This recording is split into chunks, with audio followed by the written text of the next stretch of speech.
What's going on? It's your boy DameSmiff, and welcome to the new digs. Check it out. So, essentially, this is gonna be our new little studio where we're gonna hang out, and I like how it looks. It's pretty cool. It's kind of like inspirational. You can look about and dream, if think of different things, and get creative. So, I like it. It's inspiring. I like the colors. It's pretty dope. I like it. It's inviting. So, this evening's topic is what is bad music? And I mean that in the sense of like, just music we don't like, not necessarily bad for you. And so if you're interested in conversations like this, make sure you hit the like button so that way others can find videos like this, and make sure you subscribe so you can find the latest videos I make. So to get started, I kind of want to shape the conversation around why I'm having this conversation. And it's really just to kind of help younger artists and newer artists to really understand what people are looking for when we make music and when we try to sell them music.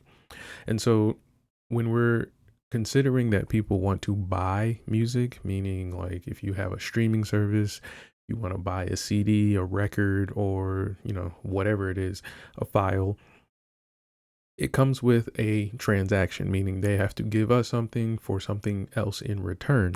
Now, what most artists kind of struggle with is why someone would want to buy their music.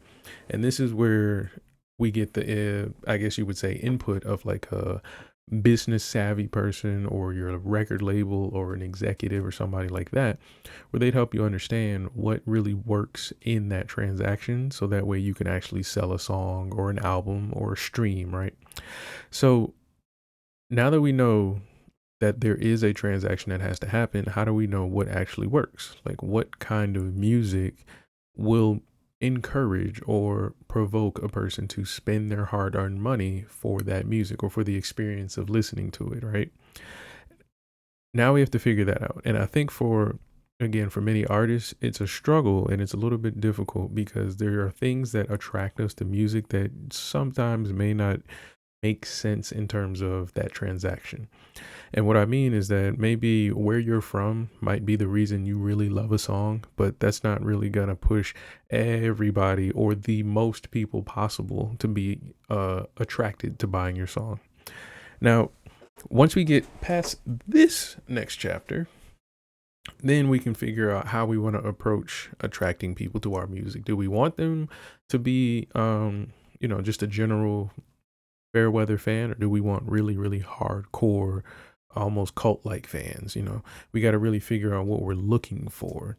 And so this whole kind of like equation here is how I kind of figure out whether or not a song is good or bad for the industry.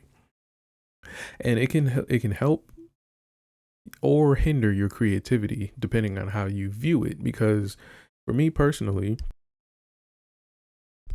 I view it as a tool because it allows me to kind of like find things that I like in the music industry and then make more of it. Whereas some people find it a hindrance because they're not getting the results that they may, desire from the music industry. So like I don't necessarily expect people to hear my music or my story and then to just spend all their money trying to buy all my merch and, my latest songs. I think it's a little more complex than that. I think it takes a little bit more work to pull that off.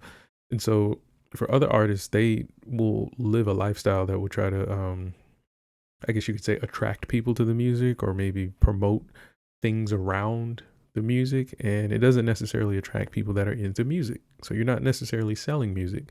And to give you a good parallel of what I'm talking about, in the past there would be pianos that needed to be sold. Like we would build upright pianos and grand pianos, but in order to get like the average family to buy one, they weren't pianists, they weren't musicians. So you had to sell them on the lifestyle of a musician, meaning like how we as musicians think of practice, they would have to think of that as something fun to do. Like how when someone is a athlete, running is just a part of their lifestyle. Practice is just a part of a musician's lifestyle.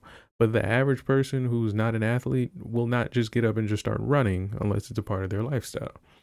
And the average person will not just get up and start playing the piano unless it's a part of their lifestyle. So how do you get people involved? Well, you try to make the lifestyle seem attractive. So you explain all the benefits of, let's say, running or having a piano in your house. And so things like inviting friends over, having access to music that you love, learning a new skill, or maybe the ladies will like it. Whatever you can come up with to get people to buy this piano and put it in their house has nothing to do with the musicality of the instrument or the benefit of being a musician. It has more so to do with just the lifestyle of a musician. So now that we can kind of like break that down, we have to kind of focus on what role we want to play in that as a musician. So a lot of musicians I've noticed, at least in my era, because my era was pretty much run by rap, hip hop artists, and pop artists. The musicians of my era were mostly about being directly interacting with their fans. So we usually get like a Instagram story, which is like a short video or something of them, just eating lunch and talking to us. Or they'll go live streaming and just kind of like sit the camera, kind of like this, but instead of me actually having a topic, they would just kind of hang out with you and let people ask questions and things like that, which is cool. But again, it has nothing to do with the music, and it also doesn't attract people who are there for music. And that's where I think the confusion lies when people are trying to now navigate what is, the coolest rapper or the hottest singer or whatever. You can't really tell if you don't have a lot of information available or a lot of options available. So now if you're going to be creating music, like if you're a artist and you want to actually like put your own input into the industry, how do you know what you're doing is good or bad? Well, honestly, now because of the way I would say the industry is set up, it's about you kind of having your own lane and developing and nurturing your own data so you can come up to your own conclusions.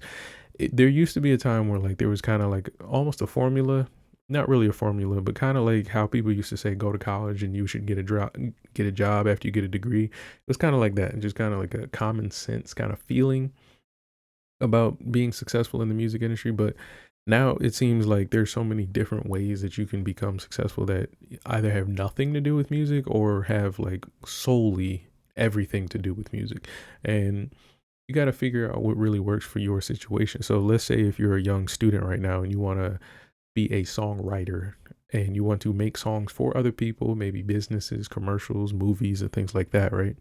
You have to showcase your skills. And a lot of that's going to come through either helping people make music, either you making your own music and putting it with other projects. So go out and shoot a music video or write a album like top to bottom on your own and see if you can do it and see what it takes. And then as you do these different things over and over and over and over again, you know what works as far as how your process for writing an album or writing a commercial or writing a jingle. And then you can figure out what people are asking for and need for what you're making. So if you're doing something like songwriting for others, there may be a certain sound or style that studios are looking for. If you're doing it for, let's say, commercials, then maybe there's a certain, similar aspect, like there's a certain sound and style that people are looking for. But if you're doing something like I'm doing original creative music, then you have to kind of set up and develop your own sound and style. You're not necessarily competing with anybody else, but if you want to be a brand or some kind of marketable product, then you have to really stand out against everybody else. And I'll kind of parallel it to, let's say, like making a brand for grocery stores. So if you wanted to sell a water, a milk, a cheese, a bread, all these different ingredients, right, that people buy, there's so many brands that do the exact same thing. So how do you stand out? You have to be either consistent and outwork other people, have a really cool look, a really good product, or have something that edges you out of the competition as far as, making yourself special. So you could have like maybe your loaf of bread is like 0 calories or something like that, something crazy, right? And there's nothing like it. So then to relate it to music, maybe you're the only singer that can harmonize with themselves or something like that, something crazy. So you have to figure out these things and deliver consistently, because some people will bank on the past, or maybe like get a hit single and think that's enough, but that's not necessarily the case. What was good yesterday may not be good today as far as keeping our attention, and attention is the currency that we're really trying to get when it comes to selling music, because you're not selling a product that people are consuming and it's over. It's not like food where you eat it up and it's gone, and it's not a service where like you can just consistently repeat it over and over again. Music is kind of its own thing. It's kind of like a piece of clothing that doesn't deteriorate, you know? And you have to really think about why someone would want to experience it. So, if this was helpful, let me know. And I'll make more videos like this and we can have more conversations like this. But I will see y'all tomorrow night. And let me know what you think of the new background and things like that. But I'm out, y'all. Peace.